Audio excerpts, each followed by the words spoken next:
kali ini saya akan menguraikan bagaimana cara untuk mengubah sebuah header daripada sistem OJS maupun jurnal sistem seperti itulah. Kalau program perpustakaan namanya itu SLIM, Senayan Library Management System, seperti itu. Katalog yang digunakan untuk mengonlinekan sebuah data-data perpustakaan dan bisa dibaca oleh semua masyarakat atau semua mahasiswa, misalnya kita bekerja di sebuah universitas ataupun di sebuah sekolah. Nah, setelah data-data buku-buku semuanya, jurnal dan juga skripsi dan tesis dan juga disertasi kita online kan, jadi bisa dilihat dan dinikmati oleh orang lain.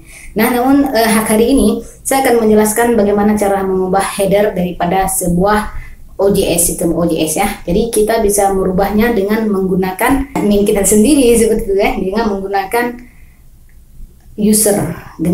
user kita. Kalau teman-teman bukan user tentunya tidak bisa mengubahnya seperti itu ya. Pertama sekali kita login ke sebuah jurnal yang kita kelola ya, kita masuk ke sana dan kemudian kita langsung mengolah TKP begitu ya. Kita masuk ke jurnal manager, karena saya juga berperan sebagai jurnal manager, jadi kita masuk ke sana dan di sana kita pilih daripada ini dia nama sistem plugin ya, sistem plugin. Dan kita masuk, terus kita cari customer apa namanya ya, kita cari yang ini, kemudian kita cari terus yang ini, kita cari yang ini, dan kita ganti headernya seperti itu ya.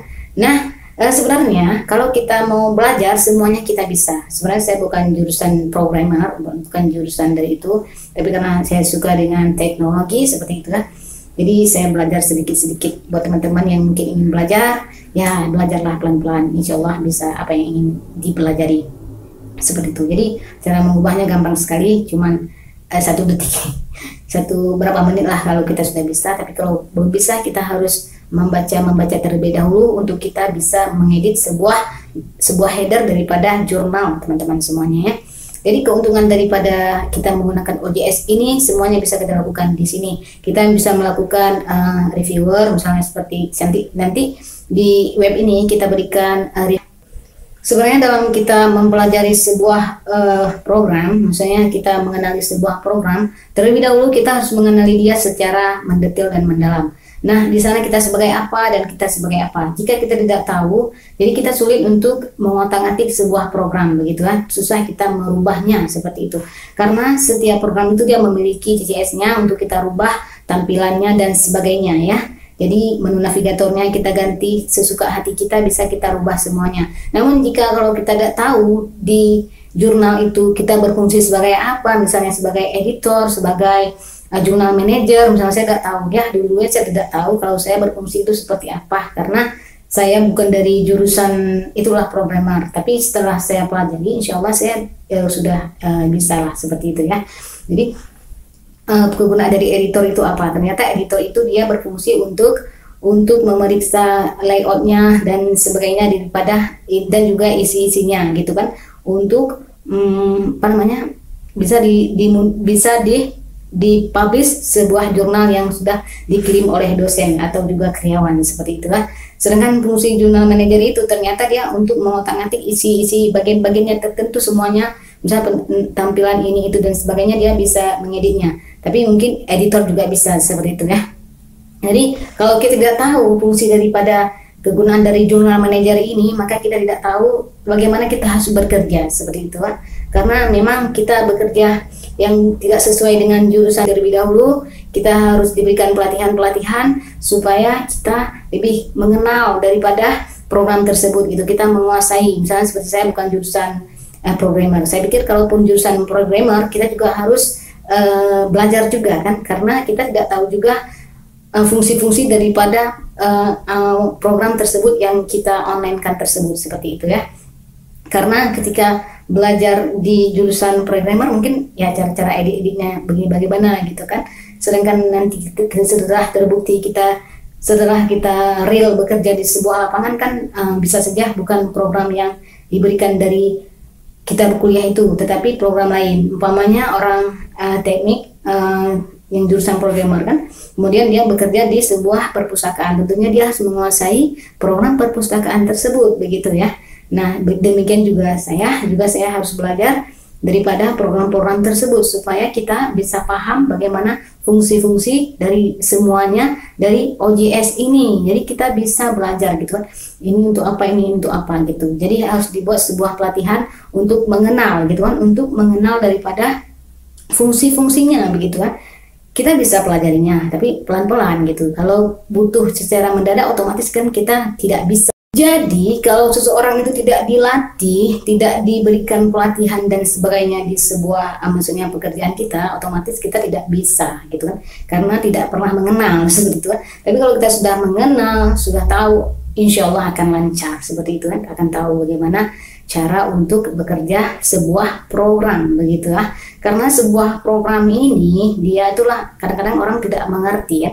Program itu disediakan secara online oleh si Mbah Google gitu kan, dan kita download kemudian kita edit sebagus mungkin dan kemudian di online kan. Nah setelah di online kan di sana memiliki beberapa admin untuk merubah tampilan-tampilan dan juga navigatornya semuanya, letaknya. Kita mau menambahkan sebuah, misalnya kita mau menambahkan web lain gitu kan ke dalam web kita seperti itu. Nah, itu juga kita harus mengedit CCS-nya gitu supaya tampil kan, dan kita menempelkan web dari yang kita mau online kan, kita sambungkan ke web kita ambil Unreal-nya, kita copy ke CCS-nya seperti itu. Baru nanti bisa ketika orang klik langsung muncul web yang kita pasangkan tadi seperti itu ya.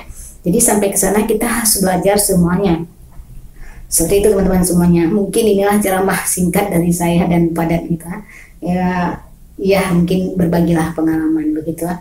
Walaupun kita bukan dari jurusan apapun, ketika kita bekerja, kita harus siap menghadapi semua tantangan yang diberikan kepada kita. Tentunya kita harus diberikan instruksi seperti itu. Kalau tidak berikan instruksi, kita kan tidak tahu mengerjain apa seperti itu. Tapi kalau memang sudah disuruh, ya kita kerjakan. Kita berusaha semaksimal mungkin untuk tempat kita bekerja supaya lebih bagus dan mantap. Kenapa? Karena kita bekerja adalah ibadah. Jangan lupa ucap bismillah ketika beribadah. Bonusnya apa? Bonusnya apakah pahala bonus ataukah gaji sebagai bonus? Wallahu a'lam bishawab. Yang penting kedua-duanya kita dapat, itu saja. Seperti itu. Tapi ada juga ustadz yang mengatakan bahwa kalau sudah dibayar di dunia tidak ada lagi di akhirat, sudah hilang begitu. Kita nggak tahu mana yang benar. Seperti itu teman-teman semuanya. Jadi begitulah kalau kita ingin mengubah tampilan-tampilan dari sebuah program yang kita belajar, yang kita pegang, kita harus juga memiliki pelatihan-pelatihan. Kalau kita bukan dari jurusan programmer, kalau memang dari jurusan programmer itu gampang sekali seperti itu, tidak sulit dalam mempelajarinya, dalam mengedit-ngeditnya. Tapi kalau kita bukan jurusan programmer, agak sedikit susah begitu ya. Kenapa? Karena kita harus belajar lebih dahulu program tersebut begitu. Dia menggunakan apa gitu, baru kita bisa belajar. Begitulah teman-teman semuanya, saya jelaskan bahwa kita bekerja dimanapun, di bidang apapun, kita harus mampu menguasai sedikit-sedikit gitu kan. Walaupun menurut orang lain kita orang bodoh, tidak masalah, yang penting kita berusaha memberikan yang terbaik gitu. Saya dari sudut kamar mengucapkan selamat beribadah dan bekerja dengan ikhlas. Kalau ikhlas pasti dapat pahala. Cukup sekian dulu video ini. Jangan lupa subscribe, komen, dan like channel YouTube Cuda. Kita berjumpa di video selanjutnya. Salam sukses. Wassalamualaikum warahmatullahi wabarakatuh.